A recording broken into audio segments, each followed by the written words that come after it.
அதே போல விஜயகாந்தில் இருந்து இவர் கேப்டனா மாறியதும் ஒரு சுவாரஸ்யமான கதைதான்.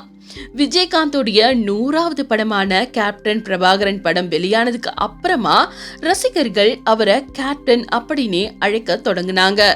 இந்த பெயர் வந்ததுக்கு அப்புறம் உண்மையான ஒரு வீரரை போல சமூக போராட்டங்களில் விஜயகாந்த் எப்போதுமே தன்னை முன்னிலைப்படுத்திக்கிட்டாரு. தன்னுடைய சொந்த பணத்துல பல இடங்கள்ல ரத்த தானம், பள்ளிகள், மருத்துவ முகாம்கள் நடத்தி மக்கள் நலன் காக்கும் ரியல் ஹீரோவா மாறினாரு.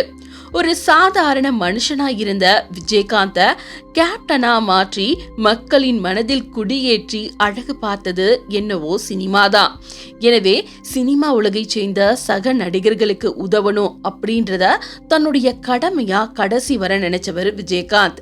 திரைத்துறையில தன்னோட பயணிச்சவங்களுக்கும் பழகினவங்களுக்கும் மன நிறைவோடு பல உதவி செஞ்சவர் விஜயகாந்த். பல நடிகர்கள் இவரோட உதவியால இன்று நல்ல நிலையில இருக்காங்க. குறிப்பா ஒரு காலத்துல பணமின்றி தவித்த விலாசரசு அப்படின்ற ஒரு துணை நடிகரை தன்னுடைய வீட்டுக்கே அழைச்சிட்டு வந்து பராமரிச்சாரு விஜயகாந்த்.